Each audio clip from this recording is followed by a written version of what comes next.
Ladies and gentlemen, far from being lambs led to the slaughter, Israel's soldiers have fought back with incredible courage and with heroic sacrifice. And I have another message for the world outside this hall.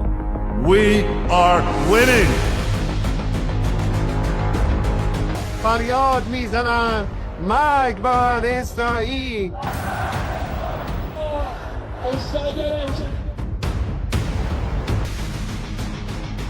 هذا الكيان الخبيث وقد أبقى نفسه قائما عبر ضخ أمريكا الدعم له، فلن يكتب له البقاء بإذن الله تعالى.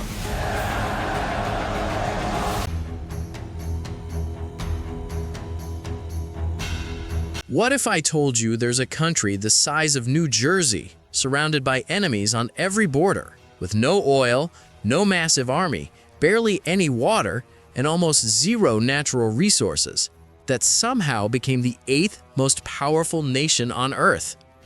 A country that has fought 6 wars in just over 70 years. A country that 5 Arab nations tried to wipe off the map on the very first day of its existence. A country that Iran's leadership has openly vowed to destroy. And yet, India buys its military technology. The United States funds its defense research. Intel paid over $15 billion to acquire one of its startups. And Silicon Valley venture capitalists fly across the world just to invest in its companies. That country is Israel. And today, we're going to break down exactly how a tiny, resource-starved, war-torn nation transformed itself into one of the most technologically dominant and geopolitically powerful countries in the world. Because the story of Israel isn't just history, it's a masterclass in strategy, resilience, and nation-building that every country needs to study. Let's go back to where it all began. May 14, 1948. Israel declares independence. The celebration lasts exactly one day. Because the very next morning, not a week later, not a month later, the very next morning, 5 Arab nations simultaneously launched a full-scale military invasion. Egypt, Syria, Jordan, Iraq, and Lebanon. Thousands of tanks, coordinated airstrikes. The goal was simple: crush Israel before it even had a chance to breathe. The world assumed it would be over in days. Israel had a handful of outdated weapons, a few old planes donated by Stalin, and an army that was barely organized. Against 5 professional military forces, the math seemed simple. Israel was finished. But here's where the story gets extraordinary. Israel didn't just survive. Israel won. And the way they won tells you everything about the Israeli mindset. When their bombs and artillery ran out mid-battle, an Israeli soldier came up with one of the most creative military hacks in modern history. He suggested using seltzer bottles, glass bottles that used to store carbonated soda. When dropped from altitude, these bottles produced a sound almost identical to a falling bomb. So Israeli forces collected seltzer bottles from across the country, loaded them onto crop duster planes, and began dropping them over Arab positions. The psychological effect was devastating. Arab soldiers, already under pressure, heard what sounded like a relentless bombing campaign and began fleeing in panic. Israel also deployed a weapon called the Davidka, a mortar so loud and so strange-sounding that some Arab fighters genuinely believed Israel had developed a nuclear device. When one army panicked, coordination between the 5 nations collapsed, and that coordination failure turned a military disadvantage into an Israeli victory. This wasn't luck. This was psychological warfare executed with precision. And it set the template for how Israel would fight every single conflict after this, not just with force, but with intelligence, strategy, and the ability to turn limited resources into maximum impact. The intelligence part became legendary with an organization the world now knows simply as the Mossad. Consider the story of Eli Cohen, one of the most remarkable spies in human history. Israel sent Cohen to Syria disguised as a wealthy Syrian-born businessman returning from Argentina. He threw lavish parties. He built connections. He charmed Syrian military generals, politicians, and officials. He became so trusted within Syrian leadership circles that the Syrian government was reportedly considering him for the position of deputy defense minister. Think about that. An Israeli spy was about to become the deputy defense minister of an enemy state. But Cohen didn't stop at gathering intelligence. He did something even more brilliant.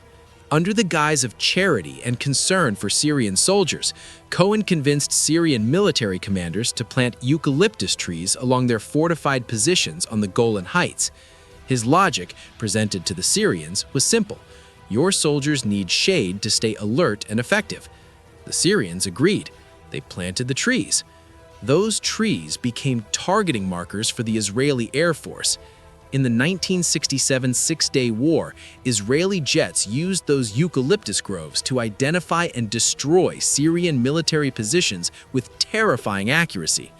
A single spy's work years earlier had literally reshaped the battlefield. And it wasn't just Syria. In that same 1967 war, Israeli intelligence had gathered such precise information about Egyptian military operations that Israeli jets struck Egyptian air bases while Egyptian pilots were still eating breakfast.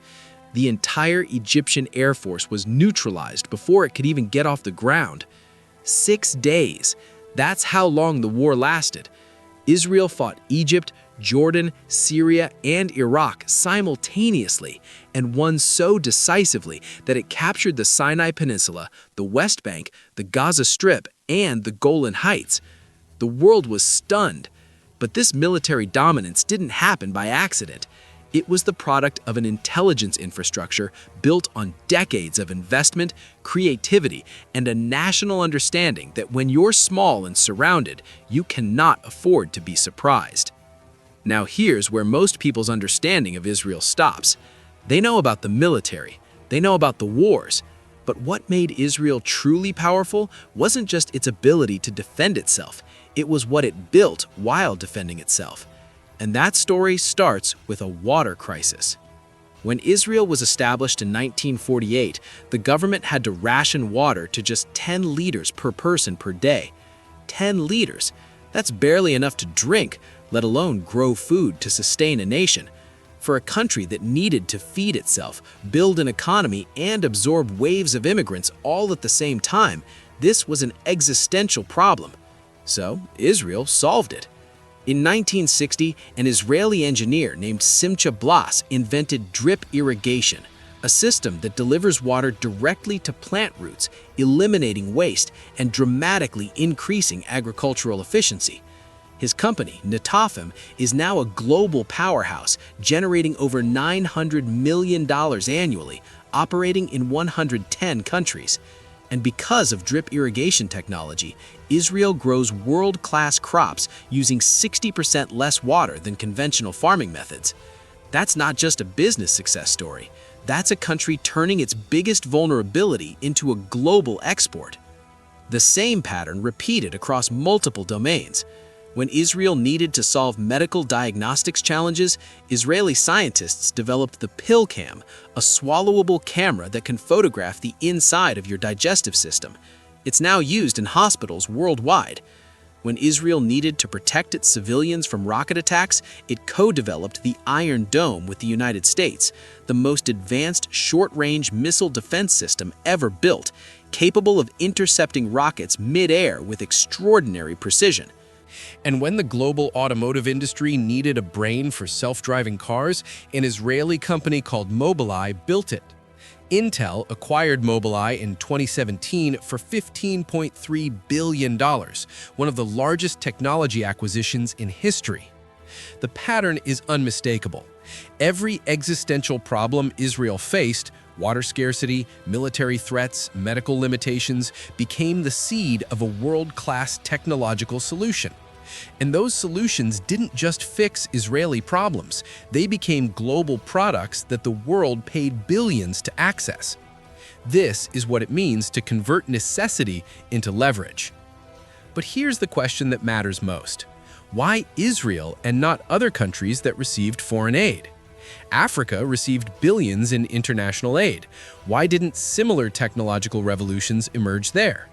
The answer is human capital, and Israel understood this before almost any other nation.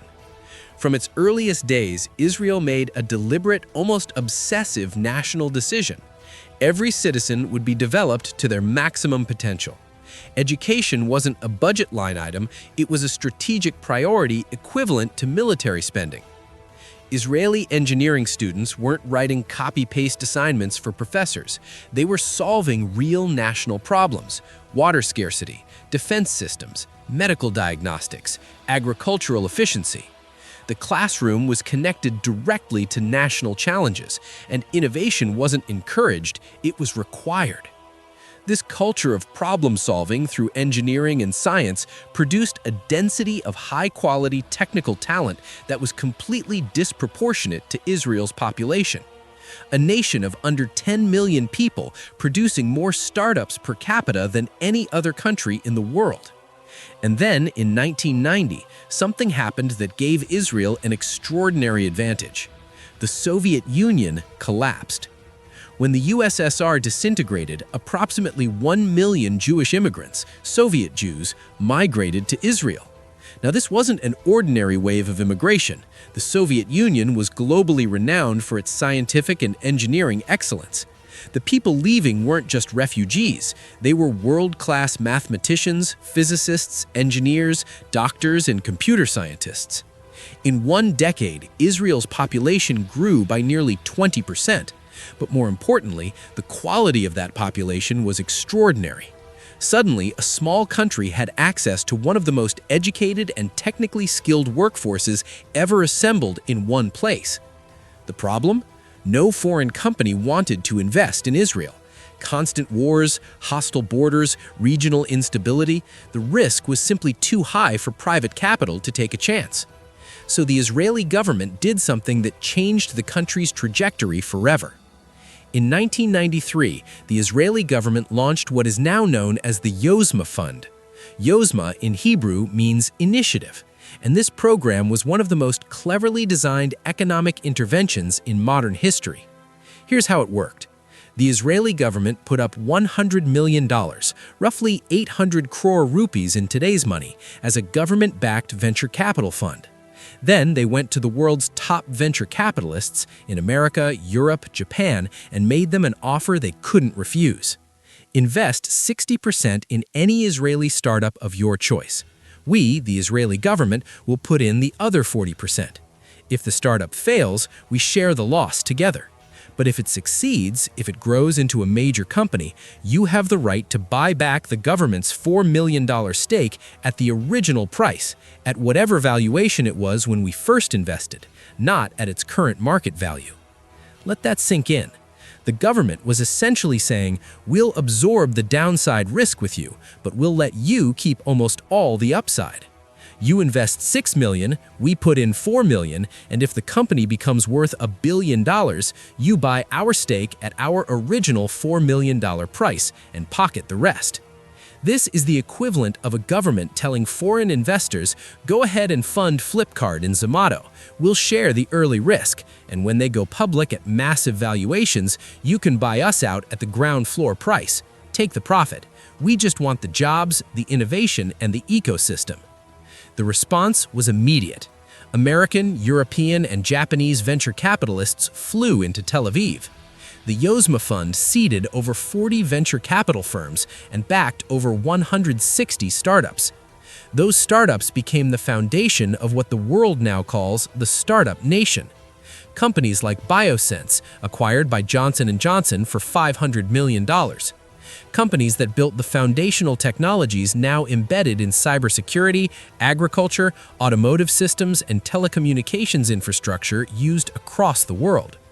Today, Israel has more NASDAQ-listed companies than any country outside the United States and China. More companies per capita than Silicon Valley itself. So what are the real lessons here? What does the rise of Israel actually teach us? The first lesson is that in geopolitics, power is the only currency that matters. When Israel was weak, no one protected it, no one helped it. It stood completely alone against 5 armies. But as Israel became powerful, technologically, militarily, economically, the world's attitude changed. Today, the United States defends Israel. India buys Israeli defense systems.